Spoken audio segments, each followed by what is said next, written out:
That was how I became the Rain King.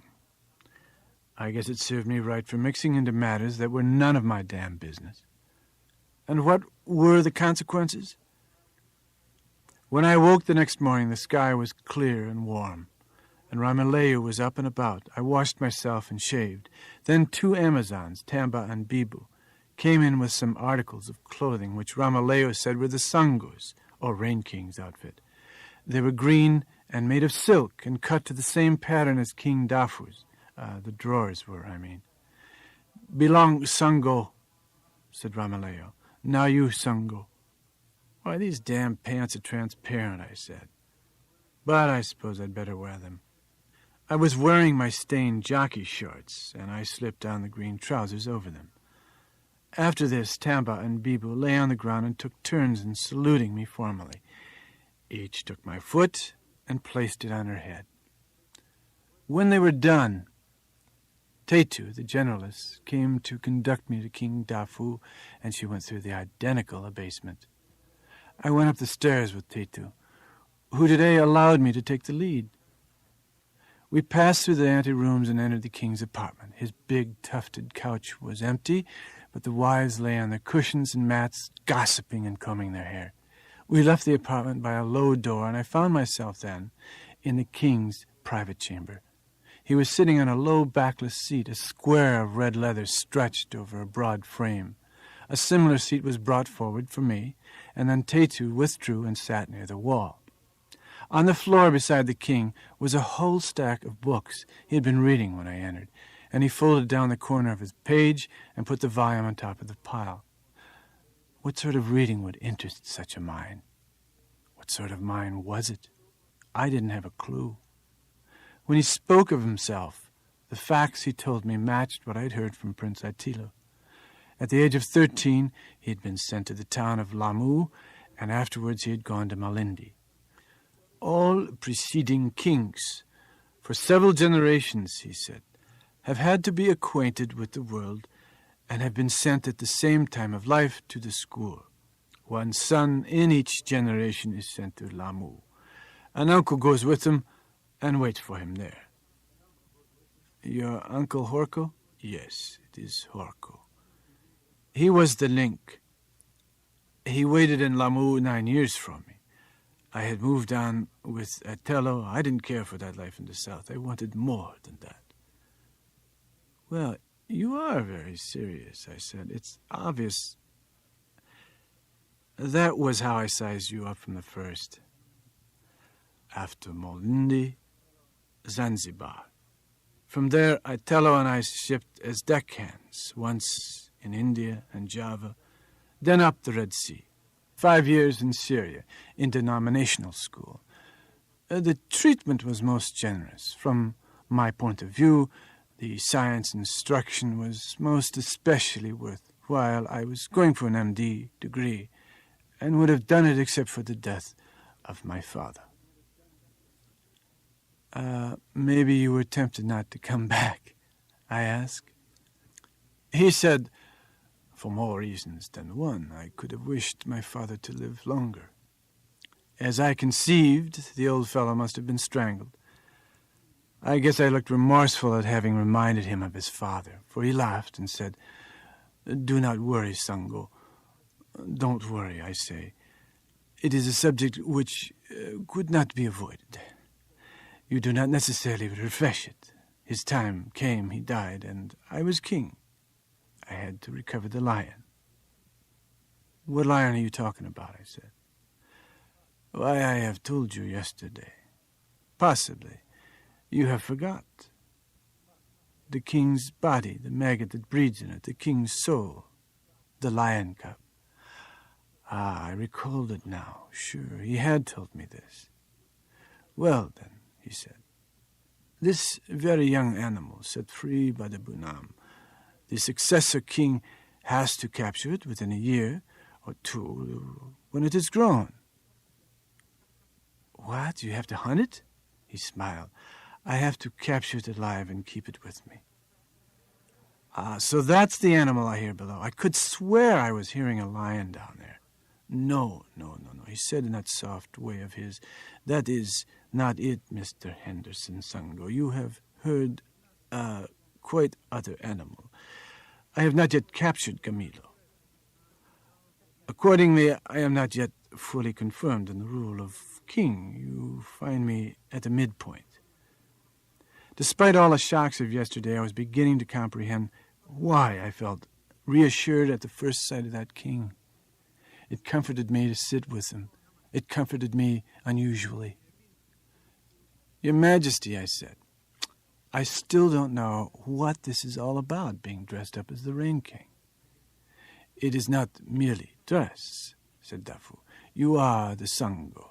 It is literal, Mr. Henderson. I could not have made Sango of you if you had not had the strength to move, Muma. Your situation is of your own making. That was true. So I sat silent. The king went on. In addition, I am pleased to have your company. I am hoping that exchanges of importance will be possible between us, for I do not find it easy to express myself to my own people. A thought struck me. You want to do me a favor, Your Highness, a big favor, the biggest favor possible? Assuredly. Why, certainly. All right, then. This is it. In our exchanges, will you expect the truth from me? Will you insist upon the truth from me? That's my only hope. Without it, everything else might as well go bust. He began to smile. Why, how could I refuse you this? I am glad, Henderson Sango, but you must let me make the same request of you. It will be worthless, if not mutual. You must insist that I tell you nothing but the truth. Your Majesty, it's a deal. This is a pact between us. Oh, you don't understand how great a favor you're doing me. When I left Aniwi, and I might as well tell you that I goofed there, I thought I had lost my last chance. I was just about to find out about the Gruntu Molani when this terrible thing happened, which was all my fault, and I left under a cloud. Christ, was I humiliated. Now, perhaps you can help me get back on the right track. I know that Aniwi expression, said the king. Yes, I have been there too, with Itelo. I understand what this Gruntu Molani implies. And I know the Lady Willatali, a great success, a human gem.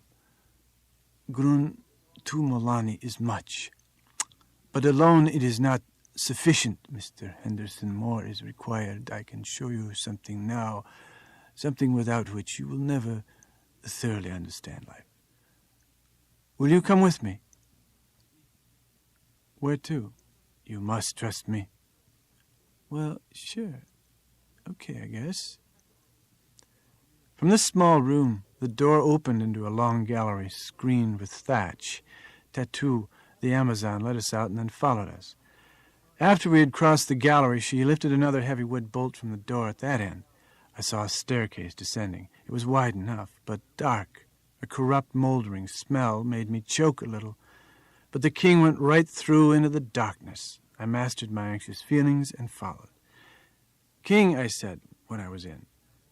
But there was no answer. My voice had a quaver. I heard it myself, and then I caught the rapid pounding of steps below. All light from above was cut off when Tetu slammed the door. I heard a heavy bolt pump into place. Now I had no alternative but to proceed downwards. Presently, there was some light, and the end of the staircase came in view. I was now deep beneath the palace building. Daylight came from a narrow opening over my head. This light was originally yellow, but became gray by contact with stones.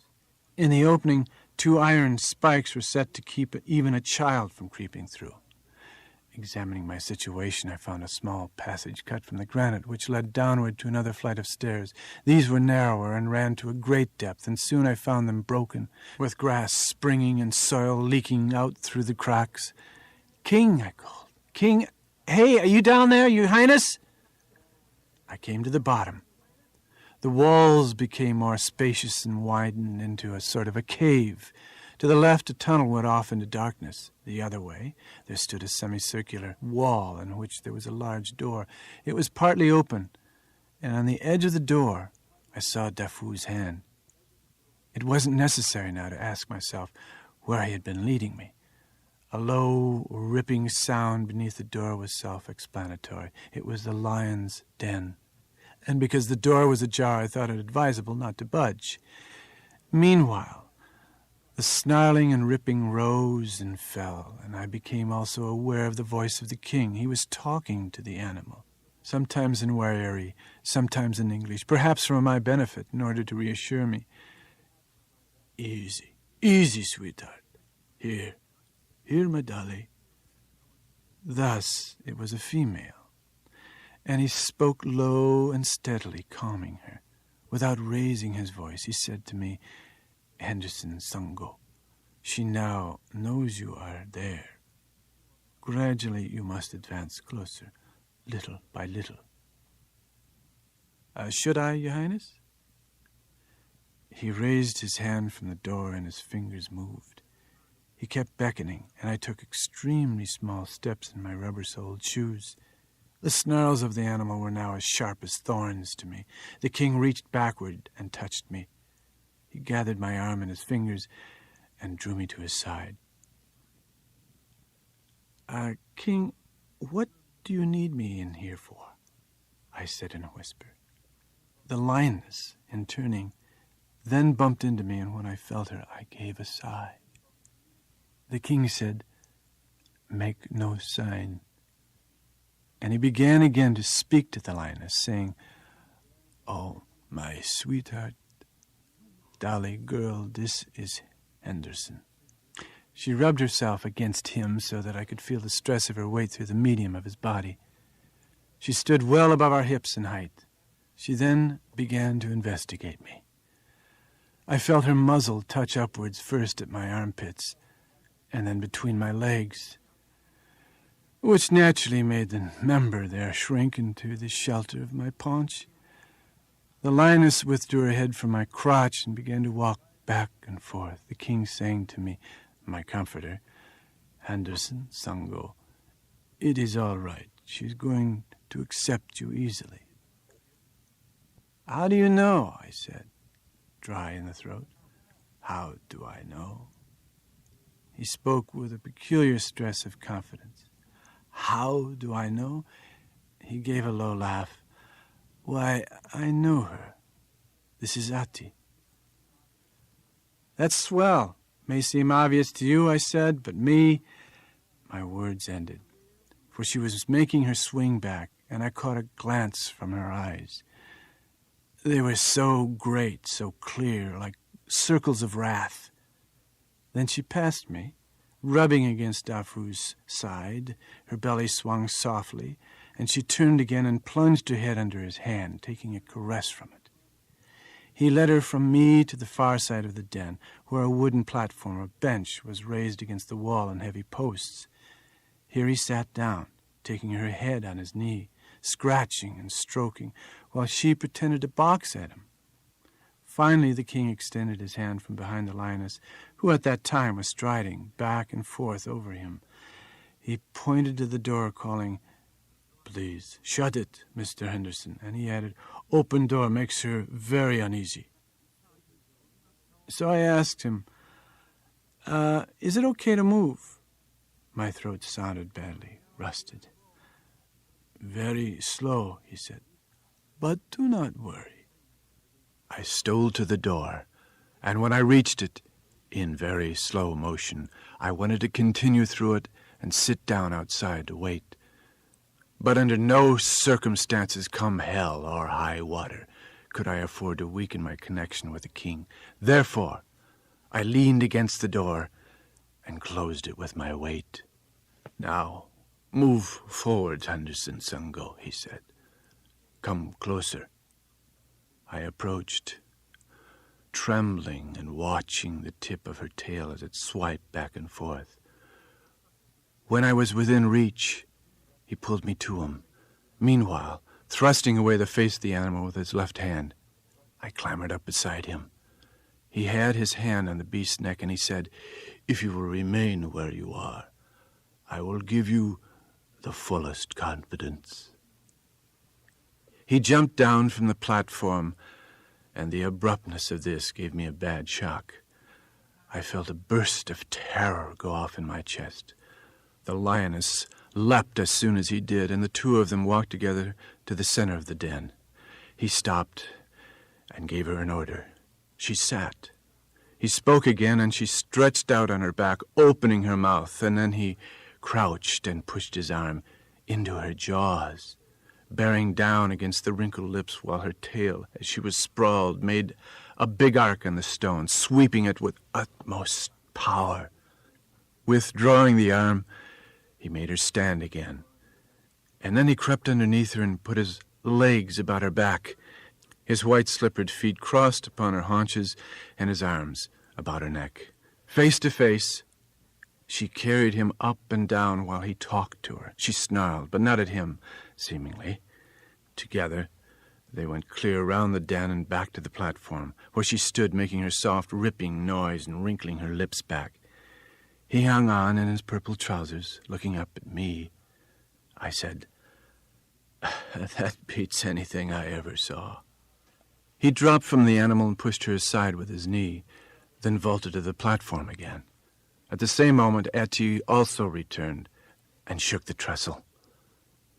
"I note," he said, "that you are still in fear." I tried to say I wasn't, but my face began to work, and I couldn't get those words out. I finally said, "It's a reflex." The animal was pacing by, and the king irresistibly took me by the wrist and pressed my hand on her flank. Slowly her fur passed under my fingertips, and the nails became 5 burning tapers. The bones of the hand became incandescent. After this, a frightful shock passed right up the arm into the chest. "Now you have touched her, and what do you think?" "What I think?" I tried to get my lower lip under control by means of my teeth. Your Majesty, please, not everything in one day. I am doing my best." He admitted to me, "It is true. I am attempting rapid progress, but I wish to overcome your preliminary difficulties in quick time." Do I understand, Your Highness, that you have further plans for me with this animal?" "Yes, and shall explain them." "Well, I think we should proceed carefully," I said. "I don't know how much strain my heart can take." Then he said, "Perhaps you have had enough exposure to Etty for the first day." He left the platform again, the animal following. There was a heavy gate raised by a rope that passed over a grooved wheel about 18 feet above the ground, by means of which the king let the lioness out of the den into a separate enclosure. Releasing the hawser, the king let the great panel slide. It hit the stone with a loud noise, and he rejoined me on the trestle, looking very pleasant, peaceful. "Well, King," I said, "you were going to explain to me why it is desirable to associate with this lion. So far I haven't got a clue. Am I confused?" "I am to make the matter clear," he said. "So first of all, I shall tell you how and what about the lions. A year ago or more, I captured Etty. I have to tell you that any lion except my father, Gamilo, is forbidden and illicit. Etty was brought here in a condition of severest disapproval and opposition, causing a great anxiety and partisanship, especially the Bunam." "Say, what's the matter with those guys?" I said. "You know, they don't deserve a king like you. With a personality like yours, you could rule a big country." The king was glad, I think, to hear this from me. "Notwithstanding," he said, "there is considerable trouble with the Bunam and my uncle Horko and others, to say nothing of the Queen Mother and some of the wives. For Mr. Henderson, there is only one tolerable lion, who is the late king. It is conceived that the rest are mischief-makers and evildoers. Do you see? The main reason why the late king has to be recaptured by his successor is that he cannot be left out there in company with such evildoers. The witches of the Wariri are said to hold an illicit intercourse with bad lions. Even some children assumed to come of such a union are dangerous. I add, if a man can prove his wife has been unfaithful with a lion, he demands an extreme penalty. This is very peculiar, I said. Summarizing, the king went on. I am the object of double criticism. Firstly, I have not succeeded in obtaining Gamailo, my father lion. Second, it is said that because I keep Ati, I am up to no good. Before all opposition, however, I am determined to keep her. What do they want? I said. You should abdicate like the Duke of Windsor? He answered with a soft laugh, then said, Henderson Sango, I see I must tell you more about this. From a very early age, the king will bring his successor here. Thus I used to visit my lion grandfather. His name was Sufo. Thus, from my small childhood, I have been on familiar or intimate terms with lions, and the world did not offer me any replacement. And I so missed the lion connection that when Gamailo, my father, died, and I was notified at school of the tragic occurrence, despite my love of the medical course, I was not 100% reluctant to return. I may go so far as to assert that I was weak from a continuing lack of such a relationship and went home to be replenished. Naturally, it would have been the best of fortune to capture Gamailo at once, but as instead I caught Ati, I could not give her up. He then took me by the wrist with a sharp pressure and said, Now, Mr. Henderson, let us talk about you. I am convinced that you are a man of wide and spacious imagination, and also you particularly need. Need is on the right track, I said. The form it actually takes is, I want. Astonished, he asked me, Why, what is that? There's something in me that keeps that up, I said. There have been times when it hardly ever let me alone. This struck him full on, so to speak, and he sat perfectly still. And you hear this voice, he asked. I used to hear it practically all the time. In a low voice, he said, What is it? Demanding birthright. How strange. This is very impressive manifestation. I have no memory of a previous description of it. Has it ever said what it wants? No, I said. Never. I haven't been able to get it to name names. So extraordinary, he said. And terribly painful, eh? But it will persist until you have replied, I gather. I am touched to hear about it. And whatever it is, how hungry it must be. The resemblance is also to a long prison term. But you say it will not declare which want it wants. Well, this is such a remarkable phenomenon, isn't it, Henderson? How much better I can interpret now why you succeeded with Muma, solely on the basis of that imprisoned want. I cried, Oh, can you see that now, Your Royal Highness? Really, I'm so grateful you have no idea. Why, I can hardly see straight. And that was a fact. A spirit of love and gratitude was moving and pressing and squeezing unbearably inside me. I understand you, Henderson, he said with gravity. Well, we have a certain mutual comprehension, or entente. King, thanks, I said. All right, we're beginning to get somewhere. For a while, I request you reserve the thanks. I have to ask you first for your patient confidence. The king had said, that he welcomed my visit because of the opportunity for conversation it gave him. And that was no lie. We talked and talked and talked, and I can't pretend that I completely understood him. I can only say that I suspended judgment, listening carefully. He warned me that the truth might come in forms for which I was unprepared. Briefly, he had a full scientific explanation of the way people were shaped. For him, it was not enough that there might be disorders of the body that originated in the brain. Everything originated there. Although I do not wish to reduce the stature of our discussion, he said, yet, for the sake of argument, the pimple on a lady's nose may be her own idea, accomplished by a conversion at the solemn command of her psyche. Even more fundamentally, the nose itself, though part hereditary, is part also of her own idea. And he went on to explain, citing all kinds of medical evidence and investigations of the brain. He told me over and over again that the cortex not only received impressions from the extremities and the senses, but also sent back orders and directives.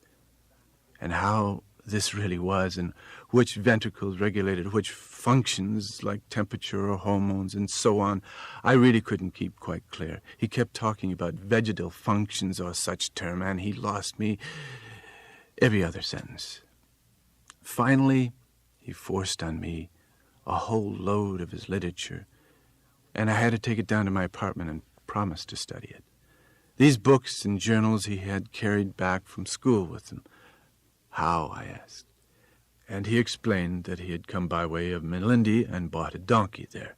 He had brought nothing else, except a stethoscope and a blood pressure apparatus, for he really had been a third-year medical student when recalled to his tribe. I looked through all the readings Dafu had given me. I knew they were supposed to have a bearing on lions, and yet page after page, not one single reference to any lion. I felt like groaning, like snoozing, like anything except tackling such hard material on these hot African days when the sky was as blue as grain alcohol is white. One afternoon, I was taking a short rest when the king's Uncle Horko entered my room on the first floor of the palace. Behind him came the Bunam, and with the Bunam there was his companion or assistant, the black leather man.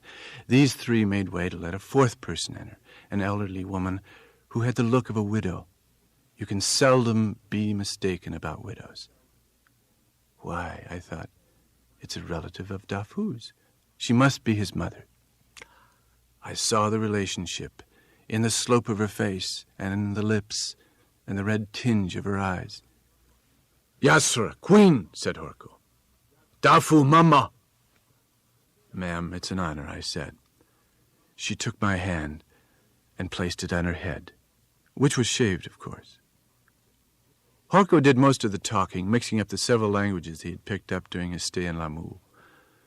He used a kind of French as well as English and a little Portuguese. They had come to brief me about lions. With one single exception, lions contain the souls of sorcerers. The king had captured Ati and brought her home in place of his father, Gamilo, who was still at large. They took this very hard, and the Bunam was here to warn me that Dafu was implicating me in his witchcraft. People were angry. The lioness was causing mischief. Certain women who had been her enemies in the previous incarnation were having miscarriages. Also, there was the drought, which I had ended by picking up Muma. Consequently, I was very popular. It was nothing, I said. But then Horko told me how bad it was that I went down into the den. I was reminded again that Dafu was not in full possession of the throne until Gamilo was captured. So the old king was forced to be out in the bush among bad companions, the other lions, each and every one a proven evildoer. They claimed that Ati was seducing Dafu and made him incapable of doing his duty. And it was she who kept Gamilo away. Through Ramaleo, I tried to say to them that other people took a far different view of lions. I told them that they couldn't be right to condemn all lions except one, and there must be a mistake somewhere. When Ramaleo was through, The Bunam signaled to his assistant by snapping his fingers, and the black leather man drew from his rag cloak an object which I mistook at first for a shriveled eggplant. He held it by the stalk and brought it towards my face. A pair of dry, dead eyes now looked at me, and teeth from a breathless mouth. From the eyes came a listless and finished look. They saw me from beyond. One of the nostrils of this toy was flattened down, the other was expanded, and the entire face seemed to bark. This black, dry, dwarfish mummy, which was gripped by the neck. "Well, what is this thing?" I said. This was the head of one of the lion women, a sorceress. She had gone out and had trysts with the lions. She had poisoned people and bewitched them. The Bunam's assistant had caught up with her, and she was tried by ordeal and strangled.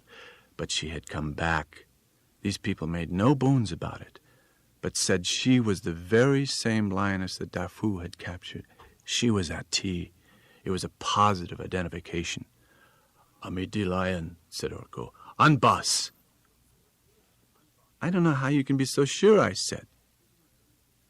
I could not take my eyes from the shriveled head with its finished, listless look. I now understood clearly that I was caught between the king and the Bunam's faction. The king was set upon carrying out his experiment with me. He believed that it was never too late for any man to change, no matter how fully formed. He was determined that I should absorb lion qualities from his lion. When I asked to see him in the morning after the visit with Yasra and Bunam and Horko, I was directed to his private pavilion. It was in a garden laid out with some signs of formal design. At the four corners were dwarf orange trees. Beside one of the orange trees, an old fellow was playing a stringed instrument. "Oh, Henderson Sungo, good you are here. We shall have entertainments.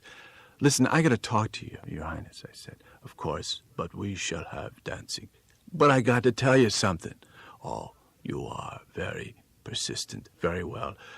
As it is so urgent, let us go where we can talk." Dafu did not lead me to his apartment, but took me down to the den below.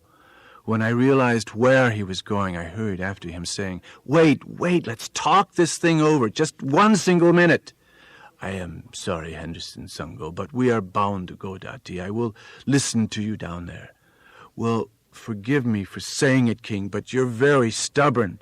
In case you don't know it, you are in a hell of a position." "Oh, the devil," he said. "I am aware what they are up to. They came and showed me the head of a person they claimed was the same as Ati in a former existence." The king stopped. Tatu had just let us through the door and was standing, holding the heavy bolt in her arms, waiting in the gallery. "That is the well-known fear business. We will withstand it. Sometimes things cannot be so nice in cases like this." "Do they harass you?" "It is because I have shown my fondness about you." He took me by the shoulder. "But, Your Highness, what about your mother?" "Oh, devil my mother, Sungo," he said. "I talk to you about a great discovery, and you argue me mothers. I am aware they are working the fear business upon her as well." I said, "King, it's the way I feel. I am mediumistic, and I feel trouble." "No doubt, as there is trouble. But I will capture Gamalo, and the trouble will entirely cease. No one will dispute me or contest me then. There are scouts daily for Gamalo. As a matter of fact, reports have come of him. I can assure you of a capture very soon." He resumed his way down the stairs. Shaken, I followed. Hearing us, the beast began to roar in her inner room. Dafu looked through the grating and said, "It is all right. We may go in." "Now? You think she's okay? She sounds disturbed to me." "Why don't I wait out here," I said, "till you find out how the wind blows." He sighed and said, "Fear is a ruler of mankind. It has the biggest dominion of all. It makes you white as candles. It splits each eye in half. More of fear than of any other thing has been created," he said. "As a molding force, it comes second only to nature itself." "And you think there's a cure?" I said. Why, I surely believe there is. Otherwise, all the better imagining will have to be surrendered. Anyways, I will not urge you to come in with me, and do as I have done, as my father Gamilo did, as Gamilo's father Sopho did, as we all did. No, if it is positively beyond you, we may as well exchange goodbye and go separate ways. Wait a minute, King, I said. I feel tremendously close to you, and I'm prepared to believe what you tell me. Sango, I thank you, he said. I also am close to you. It is very mutual, but I require more deep relationship. I desire to be understood and communicated to. We have to develop an underlying similarity which lies within you by connection with the lion. Otherwise, how shall we maintain the truest agreement we made? He took me up to the door and made me look through the grating at Ati, in that soft, personal tone peculiar to him, which went strangely to the center of the subject. He said, "What a Christian might feel in St. Sophia's church, I absorb from Lion. When she gives her tale of flex, it strikes against my heart. You ask, what can she do for you? Many things. She will make consciousness to shine. She will burnish you. She will force the present moment upon you. She has much to teach you." You really mean that she might change me? Precisely, change. You fled what you were. You did not believe you had to perish.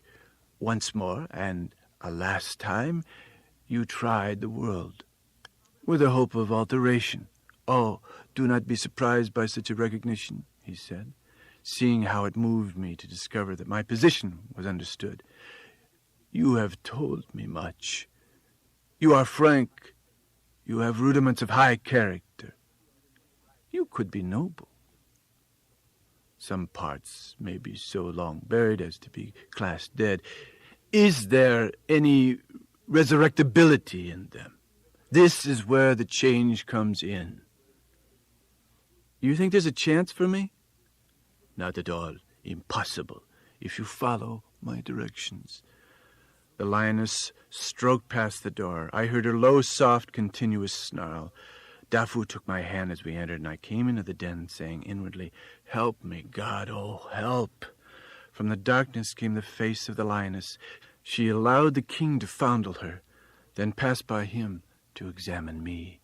She sniffed my feet, working her way to the crotch once more, and causing my parts to hide in my belly as best they could. She next put her head into my armpit and purred with such tremendous vibration it made my head buzz like a kettle. Dafu whispered, "She likes you. Oh, I am glad. I am so proud of both of you. Are you afraid?" I could only nod. "Later you will laugh at yourself. Now it is normal." "What do you want me to do?" "As I have done, as Gamilo, Sopho, all the forefathers did. They all acted the lion. Each absorbed lion into himself. If you do as I wish, you too will act the lion." "What do you mean?" "I wish you to assume the posture of a lion." He got on all fours himself, and I had to admit that he looked very much like a lion. Ati, with crossed paws, only occasionally looked at us. "You see," he said. And I answered, "Well, you ought to be able to do it. You were brought up on it, but I can't." "Oh, Mr. Henderson," he said.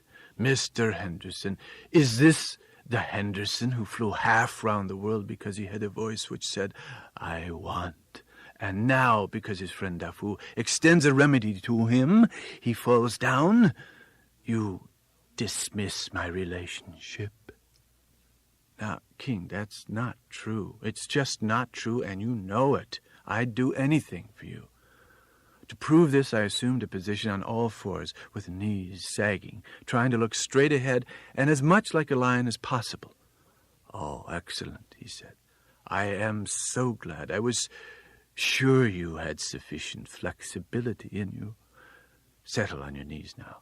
Ah, that is better, much better." I found my voice and asked him, "How long do you want me to hold this?"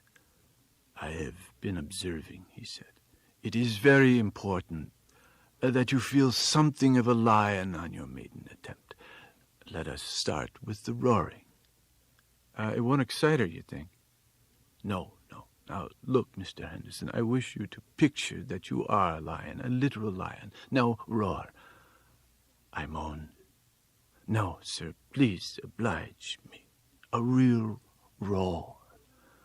Having come so far with the guy, there was no way to back out. I had to do it. So I began to make a rumble in my throat. More, he said impatiently. "Ati has taken no notice, therefore it is far from the thing."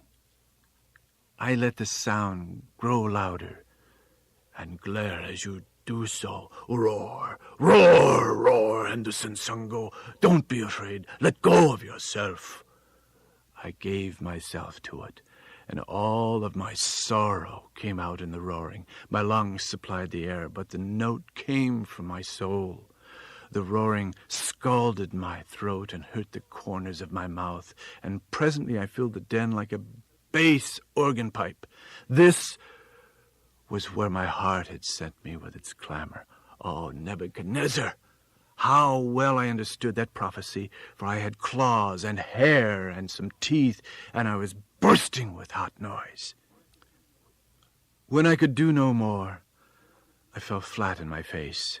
The king thought I might have passed out, and he felt my pulse and patted my cheek, saying, Come, dear fellow." I opened my eyes, and he said, "Are you okay? I worried about you. You went from crimson to black, starting from the sternum and rising into the face." "I'm all right. How am I doing?"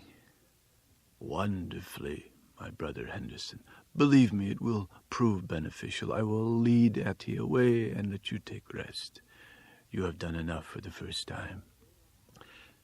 Day after day, I would roar, and the king would sit with his arm about his lioness, as though they were attending an opera performance.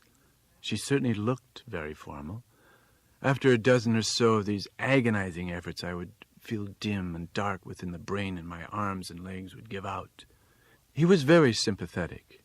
He would say, "I assume now you are feeling better, Mr. Henderson?" "Yes, better." "Lighter?" "Sure. Yeah, lighter too, Your Honor." "More calm?" Then I would begin to snort. I was all jolted up within. My face was boiling. I was lying in the dust, and I would sit up to look at the two of them. "How are your emotions?" "Like a cauldron, Your Highness, a regular cauldron. I see you are laboring with a lifetime accumulation." Then he would say, almost pityingly, "You are still afraid of Ati?" "Damn right I am. I'd sooner jump out of a plane. I wouldn't be half so scared. I think I could bail out at 15,000 feet in these pants and stand a good chance.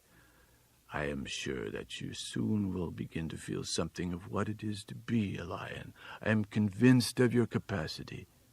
The old self is resisting." "Oh, yes, I feel that old self more than ever," I said. "I feel it all the time. It's got a terrific grip on me." "Sometimes a condition must worsen before bettering," he said.